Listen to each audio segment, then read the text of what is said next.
Shalom semua, Grace S. Christian di sini. Kali ini Grace mau mengucapkan selamat tahun baru buat teman-teman semua, buat saudara-saudara. Selamat tahun baru 2022. Tuhan memberkati, melindungi.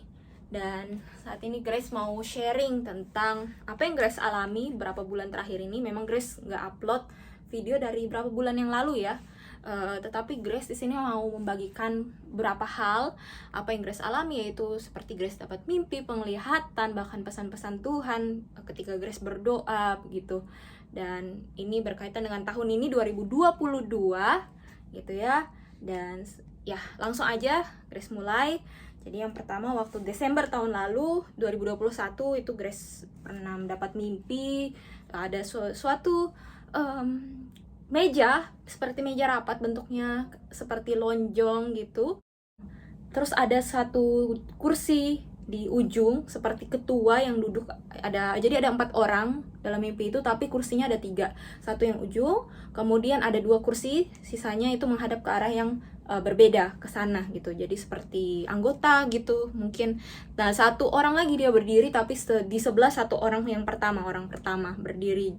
Nah, yang keempat ini duduk dengan kondisi dimana dia bersandar di kursi gitu, terus tutup mata kayak nggak sadarkan diri. Setelah itu Grace lihat di kursi keempat itu juga duduk sosok yang lain gitu ya, sosok yang lain, dan sosok yang lain itu duduknya tegap. Jadi seperti orang ini yang kayak kerasukan gitu, atau ada sosok yang lain dalam tubuhnya, tapi sosoknya sadar yang itu, terus tegap duduk, terus ikut berbicara, berdiskusi dengan ketiga orang lainnya, seperti memperbincangkan suatu hal. Dan di situ Grace dengar namanya yang orang yang keempat yang ada sosoknya lagi itu, yang bukan yang nggak sadarkan diri, yang duduk di tempat yang sama tapi dia tegak, itu sosoknya Lucifer.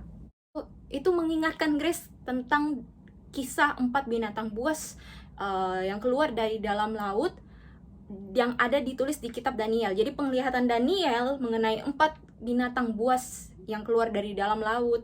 Ayo kita baca Daniel 7 ayat 2 Daniel pasal 7 ya, tapi ini Grace mau fokus ke ayat yang 2 sampai ke 4.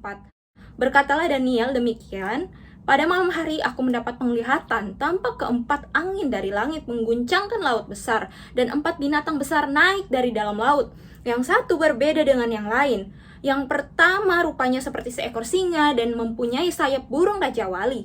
Aku terus melihatnya sampai sayapnya tercabut, dan ia terangkat dari tanah dan ditegakkan pada 2 kaki seperti manusia, dan kepadanya diberikan hati manusia. Ayat-ayat ini juga mengingatkan Grace tentang suatu organisasi, salah satu organisasi terbesar di dunia, yang tiba-tiba dihebohkan dengan simbol patungnya. Jadi organisasi ini mempertunjukkan patung terbarunya begitu, dan ini heboh di media sosial gitu ya, karena binatang ini menyerupai apa yang ditulis dalam Alkitab, yang ditulis di firman Tuhan, dalam firman Tuhan gitu ya, di penglihatan Daniel atau di kitab Wahyu juga gitu ya. Kita baca Wahyu 13 ayat 2. Binatang yang kulihat itu serupa dengan macan tutul, dan kakinya seperti kaki beruang, dan mulutnya seperti mulut singa. Dan naga itu memberikan kepadanya kekuatannya, dan tahtanya, dan kekuasaannya yang besar. Ini mimpi yang Grace alami gitu ya. Jadi ini video ini Grace cuma mau bagikan apa yang Grace dapatkan, mimpi Grace yang Grace alami sendiri ya. Mimpi ini juga mengingatkan saya ke mimpi saya yang sebelum itu, tahun lalu juga. Jadi saya ngelihat, kalau antara mimpi atau penglihatan, saya lupa. Pokoknya saya melihat ada gedung putih di suatu negara adidaya atau negara superpower. Saya nggak perlu nyebutkan namanya, saudara-saudara tahu. Suatu gedung warna putih gitu ya, gedung putih, gedung pemerintahnya gitu ya.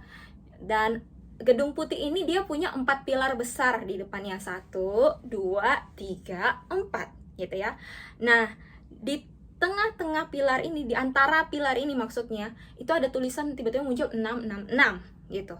Dan yang saya tangkap berarti saat ini antikris itu sudah mulai menguasai negara-negara yang yang mau dikuasai begitu ya, yang tadi saya katakan.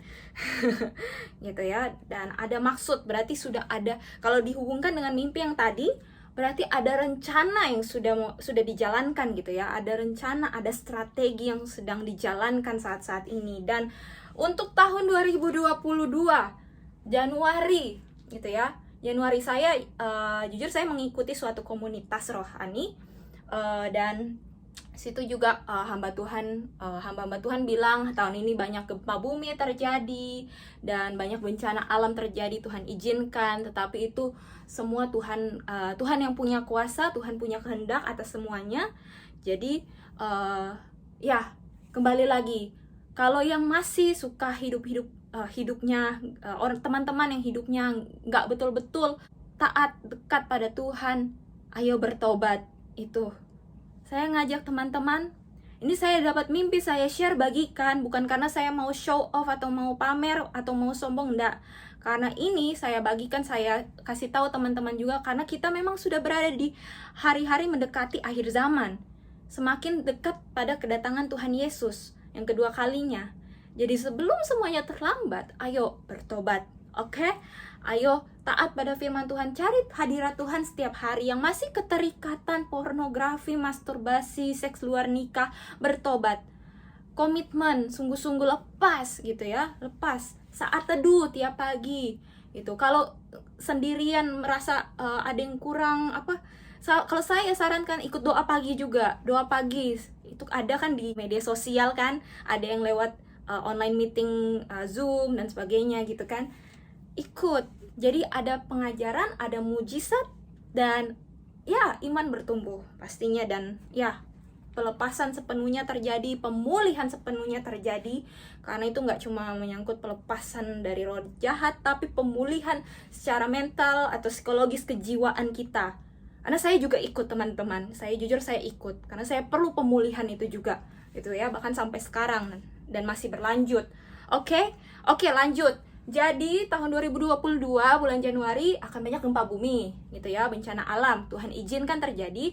Dan itu semua gak cuma sampai situ. Saya dapat penglihatan, kalau saya lupa kapan, tapi mungkin sekitar akhir bulan tahun lalu, akhir Desember tahun lalu, itu saya lihat, itu dia bentuknya kayak komet atau rudal, dia terbang di atas langit gitu ya, menuju ke ke tempat di bumi ini, kayak like that gitu ya, like that, seperti itu maksudnya. Gitu. Dan ya yang saya dapatkan juga waktu bulan Januari ini, ketika saya berdoa pujian penyembahan, kemudian saya mendapat jawaban dari Tuhan, itu ada di kitab Hagai. Jadi saya cek kitab Hagai 2 gitu ya, Hagai pasal 2 saya dapatkan itu di ayatnya yang ke-5 sampai 10, itu mengenai ini sebetulnya mengenai zamannya Zerubabel gitu ya, dan Yosua bin Yozadak imam besar. Oke, Grace bacakan. Tetapi sekarang kuatkanlah hatimu, hai Zerubabel, demikianlah firman Tuhan, kuatkanlah hatimu, hai Yosua bin Yozadak, imam besar. Kuatkanlah hatimu, hai segala rakyat negeri. Demikianlah firman Tuhan, bekerjalah sebab aku ini menyertai kamu. Demikianlah firman Tuhan semesta alam, sesuai dengan janji yang telah kuikat dengan kamu pada waktu kamu keluar dari Mesir, dan rohku tetap tinggal di tengah-tengahmu. Jangan takut, janganlah takut. Itu ya. Sebab beginilah firman Tuhan semesta alam, sedikit waktu lagi maka aku akan menggoncangkan langit dan bumi, laut dan darat. Aku akan menggoncangkan segala bangsa, sehingga barang yang indah-indah kepunyaan segala bangsa datang mengalir. Maka aku akan memenuhi rumah ini dengan kemegahan, firman Tuhan semesta alam. Ayatnya 9, kepunyaankulah perak dan kepunyaankulah emas. Demikianlah firman Tuhan semesta alam. Adapun rumah ini kemegahannya yang kemudian akan melebihi kemegahannya yang semula, firman Tuhan semesta alam. Dan di tempat ini aku akan memberi damai sejahtera. Demikianlah firman Tuhan semesta alam. Lalu kita baca yang ke ayatnya 22 sampai 23. Katakanlah kepada Zerubabel bupati Yehuda begini, aku akan menggoncangkan langit dan bumi, dan akan menunggang balikan tahta raja-raja. Aku akan memunahkan kekuasaan kerajaan bangsa-bangsa dan akan menjungkir balikan kereta dan pengendaranya, kuda dan pengendaranya akan mati rebah masing-masing oleh pedang temannya. Jadi yang saya dapatkan di sini pembacaan firman Tuhan ialah janganlah takut. Tadi ada kan di ayatnya yang ke-6. Firman Tuhan berbunyi janganlah takut ya. Itu janganlah takut. Ayat 7, sebab beginilah firman Tuhan semesta alam, sedikit waktu lagi maka aku akan menggoncangkan langit dan bumi, laut dan darat. Jadi walaupun banyak bencana alam terjadi, walaupun banyak gempa bumi terjadi, walaupun ada perang nantinya, janganlah takut karena Tuhan punya rencana yang baik. Tuhan punya sesuatu yang baik untuk kita umatnya, gitu ya. Jadi pegang Mazmur 91 itu janji Tuhan pada kita. Tuhan akan meluputkan kita dari mara bahaya. Tuhan akan menjaga, melindungi, memperisaikan kita ya, membentengi kita begitu. Dan di Roma 8 ayat 28 juga berkata, kita tahu sekarang bahwa Allah turut bekerja dalam segala sesuatu untuk mendatangkan kebaikan bagi mereka yang mengasihi Dia, yaitu bagi mereka yang terpanggil sesuai dengan rencana Allah. Percaya Tuhan bekerja dalam segala sesuatu untuk mendatangkan kebaikan bagi mereka yang mengasihi Tuhan, bagi kita yang mengasihi Tuhan. Dan mengenai perang, di tahun 2022 ini kita udah dengar desas-desus tentang perang ya, udah mau perang gitu, sudah hampir mau perang gitu. Nah, kita baca di Markus pasal 13. Maka mulailah Yesus berkata kepada mereka, waspadalah supaya jangan ada orang yang menyesatkan kamu. Akan datang banyak orang dengan memakai namaku dan berkata, akulah dia, dan mereka akan menyesatkan banyak orang. Dan apabila kamu mendengar deru perang atau kabar-kabar tentang perang, janganlah kamu gelisah. Semuanya itu harus terjadi, tetapi itu belum kesudahannya. Sebab bangsa akan bangkit melawan bangsa, dan kerajaan melawan kerajaan. Akan terjadi gempa bumi di berbagai tempat, dan akan ada kelaparan. Semua itu barulah permulaan penderitaan menjelang zaman baru. Jadi saudara-saudara, kita berada pada hari-hari terakhir ya, mendekati kedatangan Tuhan Yesus kedua kalinya atau di akhir zaman. Dan apa yang saya bagikan ini sesuai dengan di kitab Kisah Para Rasul pasal 2 ayat 17 sampai 18 yang berkata, akan terjadi pada hari-hari terakhir demikianlah firman Allah, bahwa aku akan mencurahkan rohku ke atas semua manusia, maka anak-anakmu laki-laki dan perempuan akan bernubuat. Teruna-terunamu akan mendapat penglihatan-penglihatan, dan orang-orangmu yang tua akan mendapat mimpi.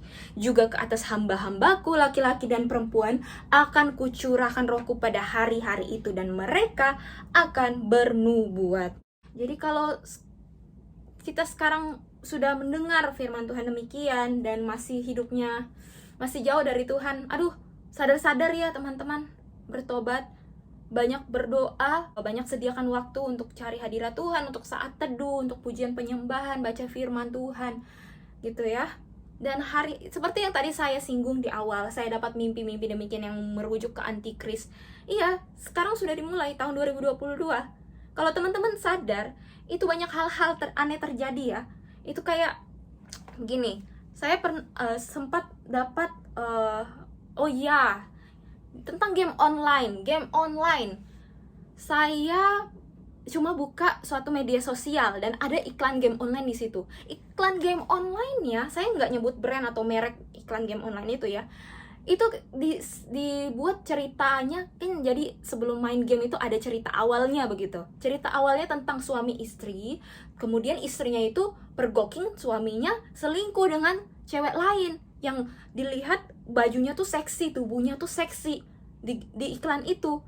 Kemudian istrinya ngelihat suaminya ciuman sama perempuan lain. Sekarang pertanyaannya, yang jadi target game online itu kan kebanyakan anak kecil. Memang target utama mereka anak kecil, generasi muda. Jadi kalau generasi muda sudah diracuni pikirannya begitu, bayangkan kalau sudah pikirannya dikotori demikian, mau jadi apa besar? Saya bagikan pengalaman saya sendiri gitu ya. Saya waktu kecil suka membaca komik. Dalam komik itu banyak ada adegan-adegan ciumannya. gitu ya. Saya suka lihat-lihat, baca-baca gitu. Jadinya besar apa? Pacaran, ya jatuh ke lubang yang sama yang saya baca itu, komik itu. Saya bertobat, minta ampun, Tuhan selamatkan, Tuhan angkat lagi saya. Jadi puji Tuhan, Tuhan masih kasih kesempatan bahkan untuk sharing kesaksian ke teman-teman ya, semuanya supaya teman-teman tidak mengalami hal yang demikian yang sama gitu. Nah, jadi generasi muda, anak-anak kecil yang punya anak-anak kecil di rumahnya, atau orang tua yang punya anak, tolong dijaga. Hari-hari terakhir ini sudah sangat-sangat jahat. Kita baca ya, hari-hari terakhir yang sangat jahat ini ada loh di kitab mana ya? Efesus 5 ayat 15 sampai 16. Karena itu perhatikanlah dengan sesama bagaimana kamu hidup. Janganlah seperti orang bebal, tetapi seperti orang arif. Dan pergunakanlah waktu yang ada, karena hari-hari ini adalah jahat. Gitu ya, karena hari-hari ini adalah jahat. Jadi kalau yang ini kitab Efesus yang sudah dari ribuan tahun yang lalu sudah ada ditulis, dibilang hari-hari ini adalah jahat, apalagi hari yang sekarang semakin menjadi-jadi jahatnya. Makanya hati-hati saudara-saudara, teman-teman yang nonton video ini, gitu ya. Jadi saudara betul-betul harus sering-sering berdoa, sering-sering dekat pada Tuhan, taat pada firman Tuhan, oke? Karena semakin banyak gangguan-gangguan si jahat buat menjatuhkan anak-anak Tuhan. Saya juga mengalaminya, bahkan sekarang gitu ya. Sudah berapa kali saya mau diganggu gitu loh. Tapi saya tetap berdoa, saya tetap cari hadirat Tuhan, karena Tuhanlah sumber kekuatanku, Tuhanlah perlindunganku, tempat perlindunganku dan kubu pertahananku. Dialah gunung batuku dan keselamatanku, dan pada Tuhan aku tidak akan goyah. Amin. Gitu. Jadi katakan, lakukan firman Tuhan dengan iman. Tanda-tanda akhir zaman lainnya tahun 2016, mungkin saudara bisa cari di media sosial videonya yang beredar. Di atas langit Yerusalem itu tiba-tiba ada awan yang membentuk lingkaran seperti cincin, dan di tengahnya ada gumpalan awan yang besar dengan ada sedikit awan-awan mendungnya. Nah, tiba-tiba berbunyilah sangkakala dari atas langit Yerusalem, dan itu membuat orang-orang terkejut, heboh. Itu suara sangkakala dari mana? Kedengarannya kok dari atas langit Yerusalem. Kita baca Yoel pasal 2 ayat 1. Tiuplah sangkakala di Sion, dan berteriaklah di gunungku yang kudus. Biarlah gemetar seluruh penduduk negeri, sebab hari Tuhan datang, sebab hari itu sudah dekat. Saya baca sekali lagi, tiuplah sangkakala di Sion. Sion maksudnya Yerusalem, sama Yerusalem. Dan berteriaklah di gunungku yang kudus, Yerusalem, gunung kota Yerusalem ya. Biarlah gemetar seluruh penduduk negeri, sebab hari Tuhan datang, sebab hari itu sudah dekat. Itu tahun 2016. Kita sudah sekarang berada di tahun 2022, dan pandemi COVID terjadi tahun 2020. Oke? Jadi betul-betul ini sudah kita di akhir, hari-hari terakhir mendekati akhir zaman, gitu ya. Dan kemudian ada lagi tanda-tanda mendekati akhir zaman. Ada kabut atau gumpalan asap di langit. Kalau kayak kabut-kabut di langit tiba-tiba kan, terus sungai berwarna merah seperti darah di di belahan dunia gitu ya, di negara-negara tiba-tiba sungainya warna merah kayak darah gitu. Kemudian kebakaran hutan besar-besaran ya, dari beberapa tahun yang lalu ya, atau dari yang besar-besaran gitu, di negara-negara. Bahkan bulan itu warnanya merah darah. Ada saatnya bulannya jadi warna merah, bulan seperti darah gitu ya. Kita baca Kisah Para Rasul 2 ayat 19 sampai 21. Dan aku akan mengadakan mujizat-mujizat di atas, di langit, dan tanda-tanda di bawah, di bumi, darah dan api dan gumpalan asap. Belum lagi hal-hal lain yang akan terjadi tentang perang dan suatu hal yang sangat besar yang akan terjadi tahun ini, tapi saya belum bisa kasih tahu. Oke. Nah, jadi itu teman-teman. Jadi buat teman-teman, bertobat, yuk bertobat. Yang masih keterikatan dosa-dosa seks luar nikah, yuk bertobat. Mau komitmen, mau sungguh-sungguh pada Tuhan, kapan lagi? Jangan tunda-tunda. Hidup ini adalah kesempatan, gitu ya. Hidup ini adalah kesempatan. Jangan sia-siakan waktumu, sebab hari-hari ini sudah mendekati akhir zaman, hari kedatangan Tuhan Yesus kedua kali. Jadi pergunakanlah waktu yang ada sebaik mungkin, oke? Jadi ya, khususnya anak-anak kecil, generasi muda ini peringatan ya. Ini reminder besar buat kalian. Dan hati-hati dengan game online, dengan musik dunia, dengan film-film dunia, karena disitulah si jahat mau mempengaruhi pikiran manusia. Dan saat-saat ini khususnya untuk anak-anak kecil, generasi muda gitu ya. Saya stop main game online. Saya sudah stop main game online. Oke? Saya. Jadi saya harap saudara tahu apa yang harus saudara lakukan. Oke, itu aja dari saya. Semoga ini semua menjadi suatu reminder atau suatu hal yang membuka pikiran saudara. Dan ya, Tuhan Yesus memberkati. This is Grace as Christian. Until next time, bye.